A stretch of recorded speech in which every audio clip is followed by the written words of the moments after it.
Hoy invitamos acá a nuestro programa a Máximo Jusinovic, lo dije bien. Perfecto. Es sacerdote, es vicario parroquial de la catedral y director de la Oficina de Comunicación de la Conferencia Episcopal Argentina. Fue párroco de la parroquia San Marcelo y de la parroquia María de Cana. Hola Máximo, ¿cómo te va? ¿Qué tal? Bienvenido. ¿Cómo están? Muchas gracias por la invitación, un gusto estar acá. Bueno, una alegría que estés acá, que podamos hablar con vos, para que nos cuentes qué significado tiene para nosotros, después de haber tenido un papa argentino por primera vez en la historia, obviamente, que hayan elegido a este nuevo papa que se llama León y que parece ser como una continuidad del legado de Francisco, ¿no? A ver, yo creo que lo primero fue que cuando, por lo menos en mi caso, apareció León en el balcón, fue como que se terminó la historia de Francisco, ¿no? Claro. Hasta que no vimos a alguien ahí, era como que el duelo que continúa, el duelo era como irreal, ¿no? Es decir, más allá de todas las celebraciones y de todas las cuestiones, estas últimas 2 semanas habían sido muy intensas en el recordando a Francisco, todas las imágenes que trajo su entierro, su velorio, la multitudinaria despedida. Cierta reivindicación también de muchos lugares que fue bueno cuando falleció, y así que bueno, ver a alguien en el balcón fue como una primera etapa que uno dice, bueno, ahora sí hay otro, ya está, no claro. Está, ahora esto es lo más real que hay, no otro papa, ya está, hay una persona, un nombre, y sí, la verdad que yo creo que fue, si bien en la iglesia, por supuesto, bueno, como en tantos otros lugares de la vida, no existen las fotocopias ni 2 personas iguales. Realmente los primeros aires que uno siente, que uno experimenta es más que una continuidad, un mismo espíritu de iglesia, ¿no? Después, por supuesto, insisto, no hay fotocopias. Seguramente este nuevo papa traerá cosas nuevas, inspiraciones nuevas, de personalidades son muy distintos o serán muy parecidos, no será igual, digamos, claro. ¿No? Será distinto. Pero sí creo, bueno, que claramente al ser elegido un funcionario que estaba prácticamente en el día a día al lado de Francisco, una persona tan influyente en la curia romana como era el cardenal Prevost, bueno, claramente habla de que los cardenales vieron en aquello que estaba pasando algo que había que por lo menos darle cierta continuidad. ¿Qué función cumplía él con Francisco? Él era prefecto del dicasterio de los obispos, que es uno de los dicasterios, diría yo, de los 2 o 3 dicasterios que son los ministerios, para decirlo de un modo más fácil, de la Santa Sede, a quien Francisco había nombrado cardenal en el 2023, no tenía una experiencia muy larga como cardenal, era el cardenal del anteúltimo momento en el cual Francisco crea cardenales, en el 2023. Claro. Pero claramente una persona influyente, que se reunía todos los sábados con Francisco, es el dicasterio que elige los obispos, es el dicasterio que tiene muchísimas de las cosas habituales de la vida de la iglesia, y era, bueno, y como se ha dicho, y lo han dicho muchos cercanos, una persona muy del riñón, como se dice, de Francisco. Sí, además fue notorio y revelador para nosotros todo su trabajo en Perú, casi argentino, ¿no? Es decir, bien latinoamericano, bien sudamericano, y entender todo eso también parece importante en la continuidad un poco de la filosofía de Francisco, ¿no? Sí, a ver, esto que decías vos, quizá hasta es más latinoamericano que Francisco, porque Francisco era más un sudamericano, un porteño de pura cepa, como decimos nosotros, ¿no? En cambio, bueno, acá claramente es una persona que ha estado en el Perú, con una experiencia de cercanía con los pueblos originarios, de cercanía con las fronteras de Perú. Chiclayo no es una diócesis del centro de Perú, ni de las más importantes, digo, a ver, como para que alguien que nos está escuchando no piense, bueno, es como acá pensar Formosa, Orán, Jujuy, digamos, ¿no? Lugares alejados de las periferias, digamos, más urbanas. Sí, sí, sí. Así que sí, claramente un perfil latinoamericano, un perfil de misionero. Pensemos una persona nacida en Chicago, en Estados Unidos, que fue a estudiar a Roma y después va a misionar a Perú. Bueno, claramente un conocimiento del mundo y de distintas culturas, que yo creo que en eso hasta, si quieren, es más multicultural que Francisco, ¿no? Que era más un porteño, sí, digamos, sí, ¿no? Un porteño de pura cepa, digamos, ¿no? Sí, sí, creo que eso es bueno, y claramente, ¿no? Es un perfil que han buscado los cardenales, conocedor, por supuesto, de lo que es la curia romana, pero al mismo tiempo conocedor de la misión bien rasa de la iglesia, ¿no? Una de las cosas que hablábamos con Vale era que, bueno, Francisco era jesuita, y este es agustino. ¿Cuál es la diferencia entre estos tipos de formación? ¿Hay mucha diferencia? ¿Son parecidos? ¿Tienen valores? A ver, son congregaciones, los agustinos, bastante diferentes a todas las congregaciones religiosas, cada una tiene un carisma particular. Claramente el carisma de San Agustín es un carisma de muchísimo liderazgo, es un carisma de muchísima preparación cultural, es una persona que domina 5 o 6 idiomas, claro. Ya lo hemos visto estos días, tienen un profundo carisma misionero, y quizá tienen un carisma de comunidad. Son personas, los agustinos, muy acostumbradas a la vida en comunidad. Inclusive cuando ellos atienden parroquias en algún lugar del mundo, siempre las atienden en comunidad, digamos, ¿no? Quizá los jesuitas son más, tienen otra dimensión, más personas de gestión, más personas de la conducción, más personas de la reflexión pastoral.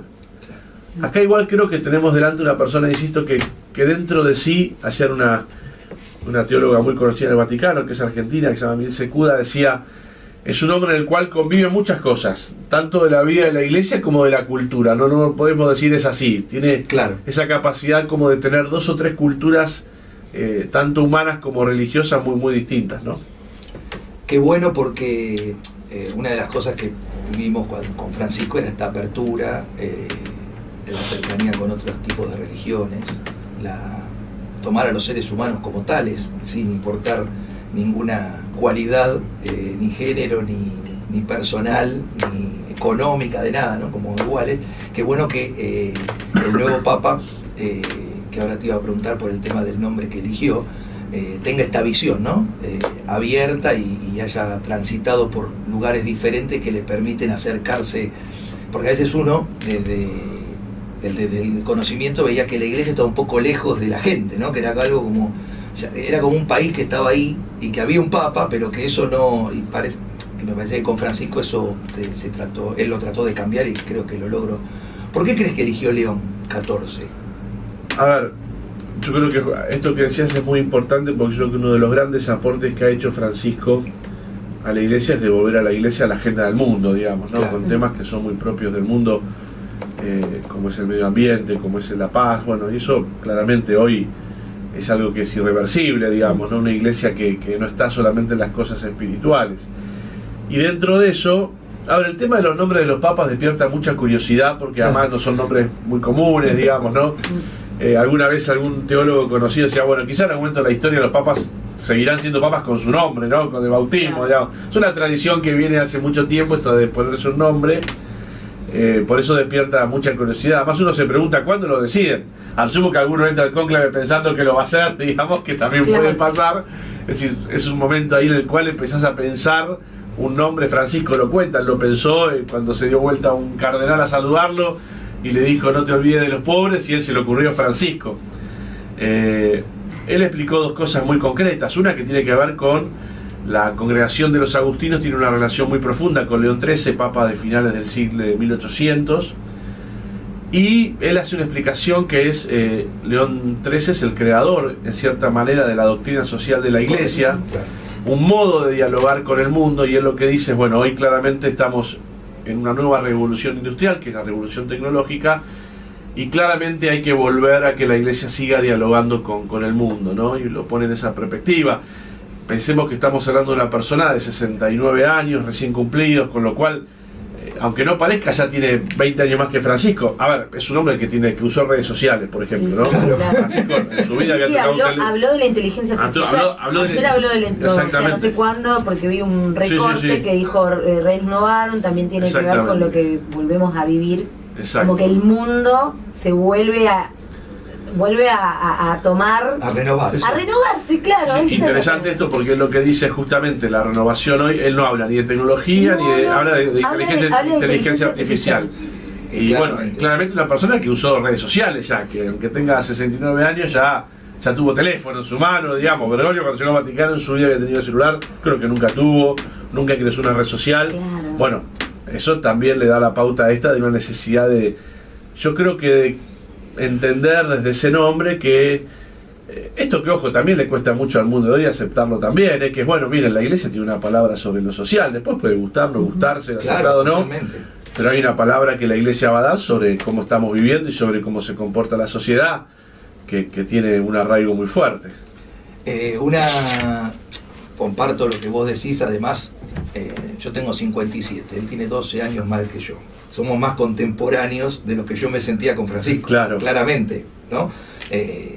Pero es esto, es haber vivido otro mundo y la adolescencia en otro momento y con otras inquietudes que no se tiene, y está buenísimo de que se ponga esto y hablar en ese código, porque a la juventud, ¿cómo le llegás? Si vos no le podés hablar en los códigos que hoy la juventud comprende y entiende, y por los canales donde uno puede transmitir cualquier tipo de mensaje, es difícil, cada vez el aislamiento podría ser mayor.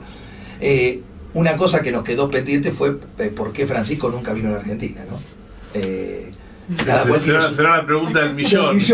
Cada cual tiene sus teorías, yo tengo la mía. No, igual en eso, viste, a veces siento que fuimos muy ególatras también los argentinos, porque había muchos problemas realmente en el mundo que atender, ¿viste? Digo, no vino a la Argentina. Pero estuvo cerca, estuvo en Brasil, estuvo en Chile, pegó en el palo. Pobre hombre. ¿Vos tenés alguna teoría al respecto? No, yo no sé si tengo. Yo sí creo que Francisco siempre tuvo deseo de venir a Argentina. Eso también comparto. Creo que eso él lo ha expresado, creo que él ha hecho de los viajes apostólicos lugares muy propios para manifestar opciones pastorales. Uno cuando ve los lugares donde fue este hombre no lo puede creer. Sí, totalmente. El último viaje, ya con una salud debilitada el año pasado, a Papúa Guinea, a Indonesia, lugares que uno dice que tenía que viajar en avión militar para llegar a las islas a donde iba. Claro. Pero también creo que quedó esto, ¿no? Quedó esa sensación de que no vino. Yo creo que se explica... A ver, creo que claramente fue una decisión de él haber privilegiado otros viajes. Y creo también, bueno, que quizá a los argentinos nos costó crear el clima para que viniera, ¿no? Nosotros, bueno, por nuestra mentalidad, ¿no? Nosotros queremos enseñarle a Favalor a hacer un bypass y a Messi a jugar al fútbol, ¿no? Exactamente. Sí. Entonces, bueno, le quisimos enseñar a Francisco a ser papa, ¿no? Es decir, tenía que ser papa a la manera que nosotros queríamos. Y bueno, eso hizo a veces algunos climas, sobre todo, que yo creo que, como les decía al principio, me alegró quizá que con la muerte hay algunas cosas que se serenaron. Pero sí, hubo algunos climas que yo creo que, y en esto creo que algún sector del periodismo, un sector pequeño del periodismo tiene mucho que ver, otro sector por supuesto político también, pero bueno, creo que no hubo ese clima, pero insisto, yo creo que no se dio, y alguien decía a los obispos la semana pasada, bueno, quizá el modo que se vivió la muerte aquí en Argentina fue el momento de su venida, y ojalá la cara se quede como para que podamos su legado seguirlo trabajando. Clarísimo. Última pregunta, el tiempo es tirano y queríamos preguntarte, ¿qué podemos esperar del nuevo Papa? ¿Qué deberíamos esperar? A ver, utilizo como una frase que a veces, viste, cuando en la política se habla de dejen los 100 días, viste, los primeros 100 días que se habla, dejémoslo. Ayer veía algunos ayer ya con una lupa diciendo cómo se vistió, cómo rezó la misa. Sí. Tiene 2 días, pobre, no habrá podido ni dormir todavía. A veces tenemos como esa cuestión de empezar a mirar si se puso esta estola, este ornamento litúrgico, si rezó en este idioma, si miró. Yo creo que eso, bueno, bien propio de hoy, estar todo el mundo mirando con lupa, ¿no? Claro. Sí, parte compararlo también. Sí, compararlo. Francisco fue un paréntesis, ayer por alguien me decía, claro, porque rezó en latín. Digo, igual que Francisco, la liturgia de Roma es así. Cualquiera persona que haya ido a Roma y va a hacer una misa. A ver, acá en mi parroquia tengo guitarra, pero a ver, las costumbres son muy distintas y Roma es un lugar muy solemne, siempre lo fue. Sí, claro. Entonces, la audiencia que da el Papa así a toda la gente. Y el Papa hablaba, a Francisco hablaba en todos los idiomas que él hablaba, que eran 3, italiano, latín y español, y el resto habla los traductores. Si este Papa habla en 5, capaz que él habla en esos 5 idiomas y los traductores hablan en el resto. Claro, creo que no hay que comparar. ¿Y qué podemos esperar? En primer lugar, insisto, una persona de perfil muy tranquilo, como se lo ve, casi uno podría decir lo que llamaríamos hoy un perfil bajo. No lo vamos a ver ni en las grandes palabras ni en las grandes cosas. Es un hombre de territorio, es un hombre de trabajo, es un hombre que va a hablar mucho por sus silencios también, y que al mismo tiempo cuando vea injusticias no se va a callar, porque es la gracia de cuando hablas poco podés hablar mucho, ¿no? El tema es cuando hablas mucho, después cuando tenés que denunciar, pero, y en un mundo donde los líderes gritan y hablan, bueno, quizás no vamos a tener un líder que va a hablar mucho cuando haya que hablar. Exacto. Y me parece, y sobre todo esta experiencia misionera, esta experiencia de contacto con los lugares más pobres, y este plus que le ponen los latinoamericanos cuando están en Europa, que es quizá la cuestión más informal, la cuestión más de cercanía, la cuestión de saber hacer un gesto de cariño. Bueno, yo creo que eso lo va a hacer a su modo, claramente, insisto, en la iglesia no hay fotocopias, pero bueno, creo que tenemos que esperar mucho, insisto, creo que igual déjenlo caminar, sí, claro. Hay que dejarlo caminar y que él vaya haciendo su propio camino, porque además es un hombre relativamente joven, así que sí, Dios claro. mediante tendremos un papa de un tiempo bastante prolongado, ojalá. Ojalá. Bueno, Máximo, muchas gracias a ustedes por la invitación. y por tus